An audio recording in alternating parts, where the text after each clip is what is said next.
qui. Recentemente c'è la notizia shock di guai di vampare, di guai di vampare contro i tifosi russi e i tifosi inglesi in Francia, con questi tifosi ultras che erano coinvolti. Per voi che non sanno chi sono, spero di poter spiegare chi sono. Ultras sono gruppi di appassionati di calcio, notoriamente conosciuti per il loro tifo ultra fanatico per le loro squadre preferite. Il nome è stato inventato in Brasile nel 1950, quando i tifosi della squadra della prima divisione brasiliana Sao Paulo hanno usato i fuochi di artificio delle bandiere enormi durante una partita allo stadio. Questo tipo di tifosi si è diffuso rapidamente in Europa.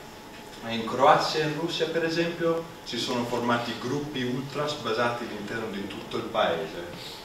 Ai tifosi ultras del Boca Juniors del Buenos Aires e del Lazio di Roma, che hanno la più grande reputazione nei due continenti. Però il concetto di questi tifosi ultras è l'utilizzo dei razzi per illuminare lo stadio, il supporto vocale e le bandiere con i simboli della loro squadra o dei giocatori. Tutto questo per la promozione della loro squadra o per intimidare gli avversari. Però questi tifosi ultra, sai, sono famosi di essere abbastanza estremi in tutto che dicono e fanno. Però il loro estremismo spesso non si rivolge solo ai stranieri o ai tifosi dell'altra squadra, ma si finalizza anche ai proprietari della squadra, i presidenti di FIFA o anche al loro governo, quando quelli intendono fare qualcosa che dispiace agli ultras, per esempio se aumentano i prezzi di biglietti. La tema centrale di queste proteste ultras è l'odio contro il calcio moderno, il sito commerciale di questo sport. La maggior parte dei tifosi ultras in Europa sono tutti parte di un movimento contro il calcio, contro il diritto della televisione, per la visualizzazione di calcio. Dicono che il calcio sta perdendo la sua passione attraverso i soldi che sono legati a questo sport. Però a mio parere, e credo di avere ragione di dirlo, l'opinione di questi tifosi ultras, il messaggio che danno nei loro canti, nelle loro espressioni e nel modo in cui parlano, sembrano di essere la vera voce delle persone e forse anche la vera voce della squadra lo stesso.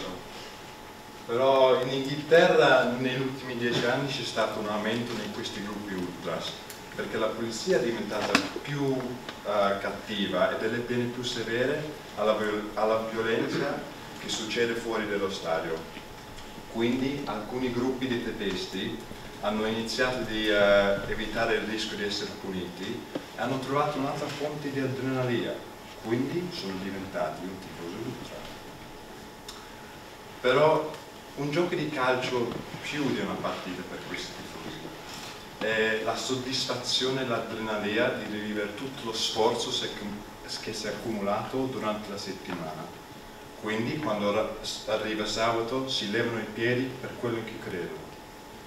E in qualsiasi parola di un tifo ultra, non cambiare mai la passione per la gloria. Grazie.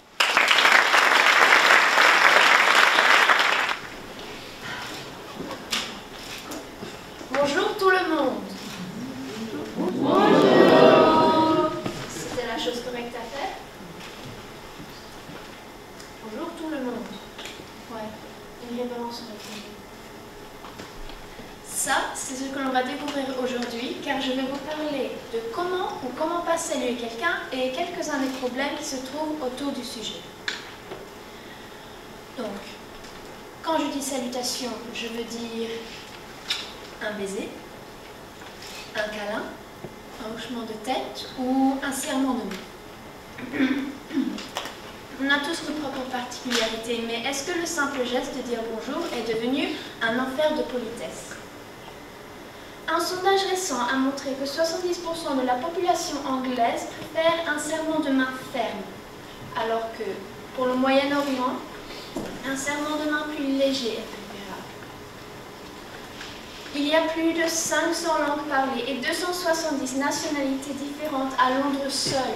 Donc les salutations seulement deviendront de plus en plus maladroits. Et sans une manière fixe de dire bonjour, ce qui paraîtrait être un geste simple va seulement devenir, comme je l'ai dit avant, un enfer de politesse. Les salutations se sont évoluées en fonction de religion, position et climat. Par exemple, tout le monde sait que les Esquimaux se touchent le nez pour se dire bonjour. Et ça a du chance, car tout le monde sait que quand il fait si froid, ils ne veulent pas enlever tous leurs habits juste pour se dire bonjour. Et attention, il ne faut pas déplaire à quelqu'un. Pour les arabophones du Moyen-Orient, un serment de main ferme est considéré extrêmement offensif. Et ne pensez même pas offrir votre main à une femme. La honte. Les Français se font la bise 1, 2 ou 3 fois sur la joue. Les Russes mettent leurs mains sur leur cœur après un serment de main. Et les politiciens font une chose qu'on pourrait décrire comme un câlin de main, ce qui veut dire ils mettent leurs mains libres sur un serment de main pour apparaître honnêtes, sympathiques et chaleureux.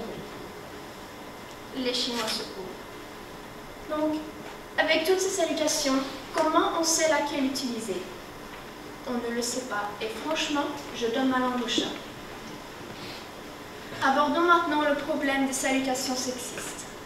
En France, un homme embrasserait une femme, mais il est rare de trouver un homme qui embrasse un autre homme de la même façon. Et une patronne d'entreprise, par exemple. On l'embrasse car elle est une femme, on lui serre la main car elle est en charge. Je dis juste que pour qu'il y ait égalité complète entre les hommes et les femmes, il va falloir changer nos rituels de salutation, ce qui ne fait qu'ajouter à notre problème. Donc, la prochaine fois que vous saluez quelqu'un, je veux que vous y pensiez pour un moment. Comment et pourquoi avez-vous salué cette personne? Était-il naturel ou forcé? Mais réfléchissez-y pour rien qu'un moment, car la vie est beaucoup trop courte pour passer plus de temps que ça sur une chose qui devrait être si petite. Donc, au revoir.